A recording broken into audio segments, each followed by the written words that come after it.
Bonjour à tous. Aujourd'hui, nous sommes le 27 octobre 2024, Café Tishri.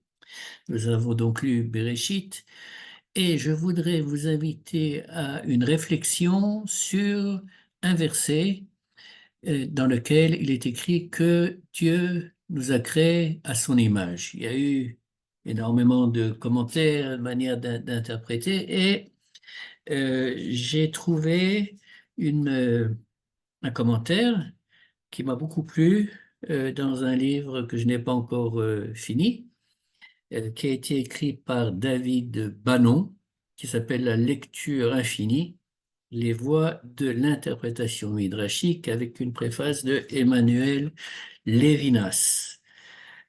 Donc, je voudrais d'abord lire le verset qui nous concerne en français et ensuite une partie du verset en hébreu pour nous concentrer sur le mot clé, qui est d'ailleurs le mot sur lequel Rachi va s'arrêter.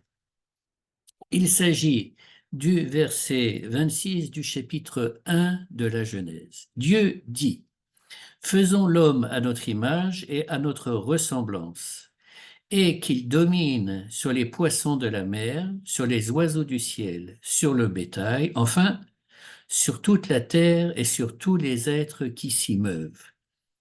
Et donc là où je voudrais attirer votre réflexion, c'est sur, en fait, euh, les deux parties du verset qui, a priori, ne sont pas nécessairement connectées. C'est-à-dire que la première partie dit, faisons l'homme à notre image, à notre ressemblance.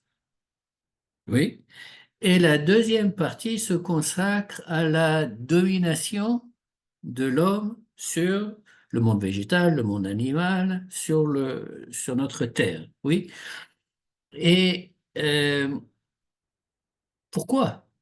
Pourquoi est-ce que la Torah a choisi d'associer dans un même verset euh, cette ressemblance, oui, à Dieu et la domination sur le monde de la nature, sur tous les animaux? Eh bien, pour le comprendre, en tout cas pour essayer de le comprendre, il y a une lecture que j'ai trouvée très éclairante. Et je vais d'abord lire le début du verset en hébreu. Vayomer Elohim naase Adam betsalmenu kidmutenu. Donc ça, c'est faisons l'homme à notre image, à notre semblance.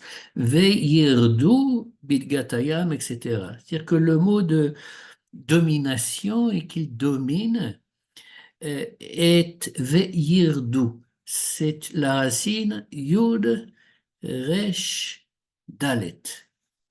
Et donc, euh, cette racine, en fait, a deux significations pratiquement opposées, comme il arrive parfois en hébreu dans les racines trinitaires, et ce, cette multiplicité de sens est ce qui permet à nos sages de tirer des enseignements et jusqu'à ce jour, on continue à renouveler le sens de ce que la Torah nous dit, d'essayer d'en trouver un si tant est que c'est possible.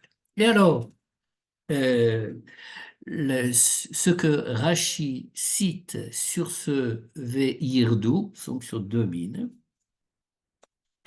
c'est un midrash qui est situé dans Bereshit Rabbah 8, 12, et où il est écrit, maintenant je lis en français, Rabbi Hanina enseigne, si l'homme mérite, il dominera.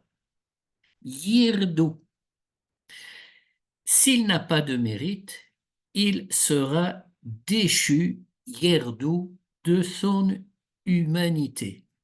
Oui, c'est-à-dire que le Midrash va jouer, entre guillemets, sur la vocalisation du verbe ou des verbes dont la racine c'est yud, resh, Dalet, qui d'un côté est associé à la domination, mais de l'autre côté, Yérida, à la descente.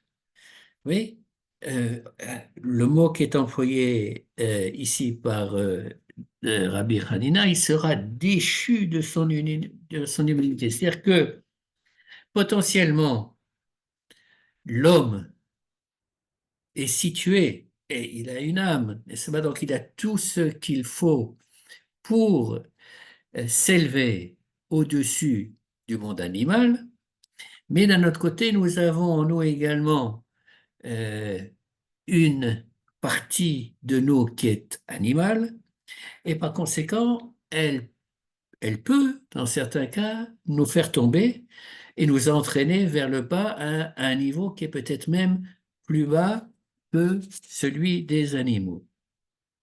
Donc, David Bannon, dans son livre, il écrit ainsi: être à l'image de Dieu, c'est dominer les animaux qui, malgré leur statut de créature, n'ont pas été créés à l'image de Dieu. Mais il faut pour cela être conscient de ce qui nous sépare irréductiblement de l'animal. Être à l'image de Dieu, c'est ne pas faillir à son humanité. C'est assumer un surcroît de devoir envers les autres et envers la création. C'est être responsable, qui est un thème qui apparaît énormément dans le début de Bereshit. C'est l'éthique qui assigne à l'homme sa caractéristique propre et le distingue de l'ensemble de la création. Oui, c'est ça qui fait la différence, en d'autres termes, entre les animaux et l'homme.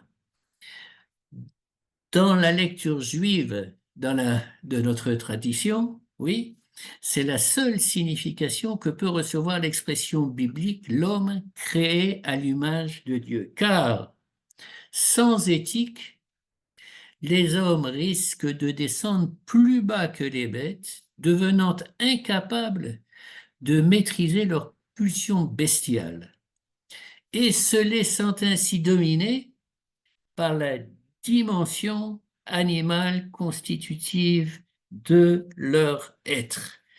Voilà, c'est même, n'est-ce pas, de situation dominante, on peut en fait se laisser dominer par nos pulsions que par moments beaucoup nous n'arrivons pas à contrôler et qui peuvent malheureusement nous faire descendre à un niveau plus bas, puisque au niveau des animaux, ils n'ont que l'instinct, mais nous avons autre chose que l'instinct de survie, ou est-ce que je sais, nous avons la conscience, nous avons l'âme qui est amenée à nous élever et non à nous abaisser.